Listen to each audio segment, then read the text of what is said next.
Chanda, KTN. Naam, tukirejelea taarifa yetu ya hapo awali, wakurugenzi wanne wakuu wanaohusishwa na usimamizi wa hospitali ya Nairobi wameachiliwa kwa dhamana baada ya kukataa kosa la jinai kuhusiana na madai ya mgogoro wa kimaslahi juu ya kupotea kwa shilingi milioni 8 katika hospitali hiyo na kushindwa kuwasilisha taarifa za kifedha kisheria. Wanne hao walikamatwa na maafisa wa DCI wikendi iliyopita kwa madai ya kughushi stakabadhi za hospitali hiyo. Kama Winfrey Owino anavyoripoti, afisi ya ODPP ilizusha mchakato wa mahakama baada ya kucheleweshwa kusomewa mashtaka kwa washtakiwa na kutoweka tu kabla ya kuanza kwa taratibu za mahakama. Na mtazamaji, taarifa hiyo itakuwa nakujia hivi punde. Kwa sasa tuzamie taarifa hii ambapo waathiriwa wa ghasia za kisiasa za mwaka 2017, maandamano ya mwaka 2024 na yale mwaka 2025 ya vijana wa Gen Z wana siku 21 za kuwasilisha madai na hati za kuunga mkono, ikiwa ni pamoja na ripoti za matibabu na matokeo ya uchunguzi wa maiti kutokana na familia zilizopoteza wapendwa wao kwa Tume ya Kitaifa ya Haki za Kibinadamu katika kuzingatiwa ili kupewa fidia. Wakati wa kikao cha pamoja kati ya tume hiyo na wajumbe wa kamati ya utekelezaji wa hoja 10, tume hiyo ilibaini kuwa tayari wanakamilisha utaratibu wa namna waathiriwa watakavyopata fidia. Tume hiyo pia ilionya Wakenya dhidi ya kuwasilisha taarifa za uongo na kwamba atakayepatikana na hatia hiyo atachukuliwa hatua za kisheria.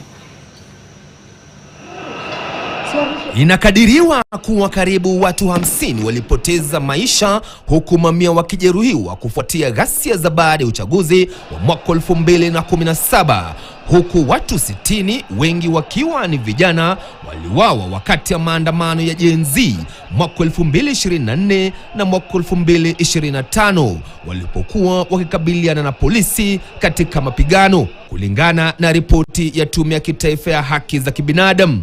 Na sasa familia pamoja na walioathirika wana siku 21 kuwasilisha madai yao mbele ya tume hiyo.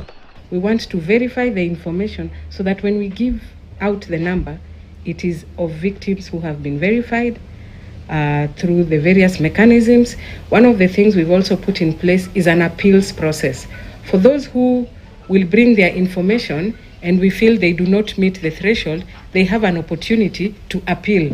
Kutakuwepo na kikao cha washikadau ambao wanawakilisha sekta mbalimbali. Kwa mfano, kutakuwepo na madaktari ili kuweza kudhibitisha viwango vya kuumia ambacho mtu alikuwa ameumia, ama wale madaktari ambao wataangalia ripoti za upasuaji. Wakati wa mkutano wa pamoja kati ya tume hiyo na kamati iliyopewa jukumu la kusimamia utekelezaji wa ajenda 10, ilibainika kuwa wananuia kuwafidia waathiriwa walioathiriwa kwa kutumia bajeti inayokuja ya kifedha ya mwaka 2026 na mwaka 2027. Right now we cannot say we have figures. We have information from the Commission on what we have collected for 2017, 2024 and 2025. We have called in the government agencies to bring us their lists.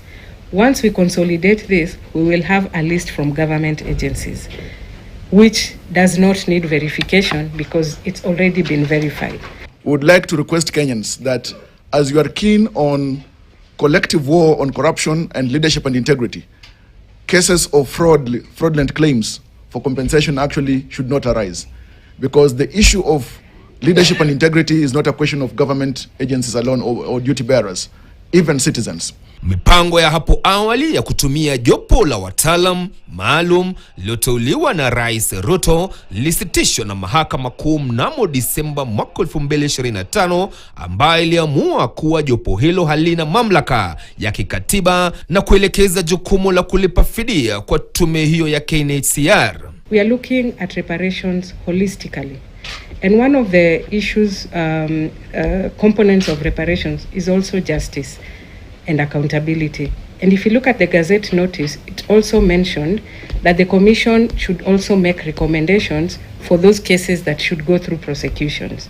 Familia za waliouawa na mashirika yasiyo ya serikali wamesitiza kwamba utatuzi wa kweli lazima ujumuishe uchunguzi na kufunguliwa mashtaka kwa maafisa wa polisi waliohusika na mauaji hayo na sio tu fidia ya pesa. Chris Dairu, KTN, Nairobi.